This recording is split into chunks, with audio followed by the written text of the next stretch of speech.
be with you. And with your spirit. A reading from the Holy Gospel according to Mark. Glory to you, O Lord.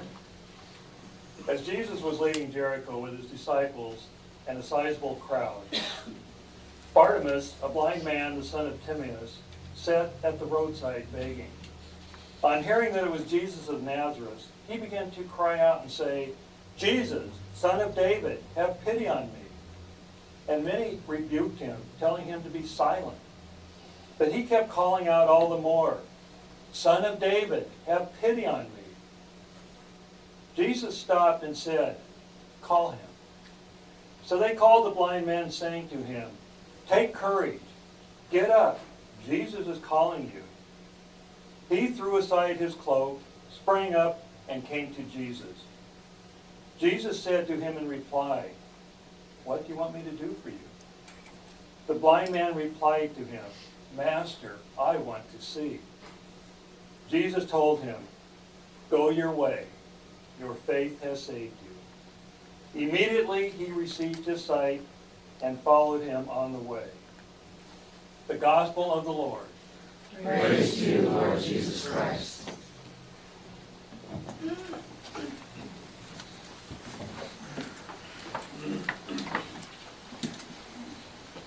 Morning. Good morning. Not long ago, I watched this episode on Animal Planet that dealt with animals in the wild that are born without the ability to see. Their eyes are sealed shut. The narrator said this is nature's way of making sure that the baby stays close to the mother so the mother can nurture and bond with a little baby. Now, about a month after that, the baby's eyes are open. And for the first time, they see the light. The host said that when this happens, those babies are off and running, full of exuberance and curiosity. Like these little baby animals, when a person metaphorically sees the light for the first time, they have different reactions to it. For some, the light can reveal a whole new world of possibilities and opportunities. Yet for others, they can be blinded by the light.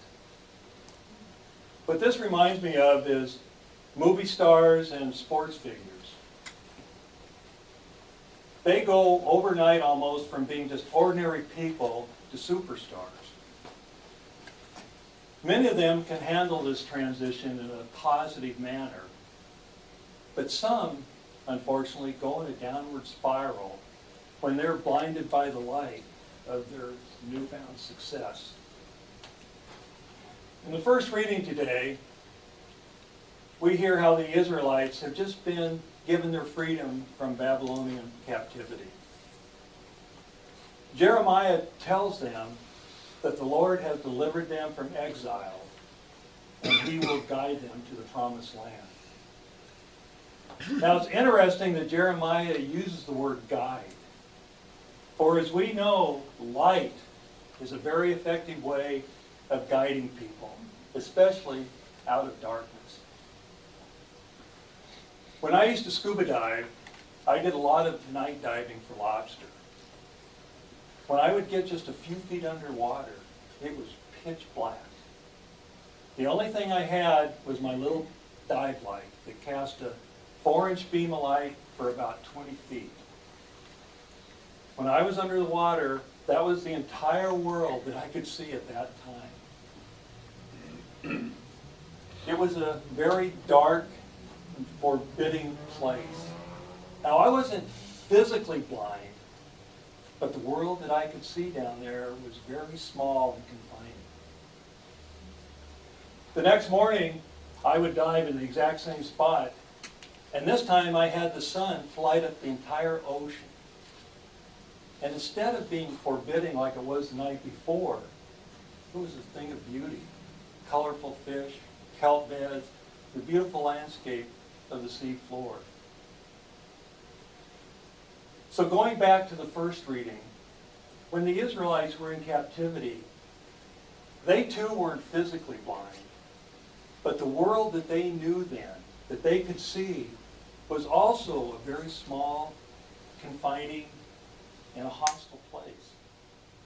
When they were given their freedom, it was like a light had just been turned on to a stunning new world that they could see.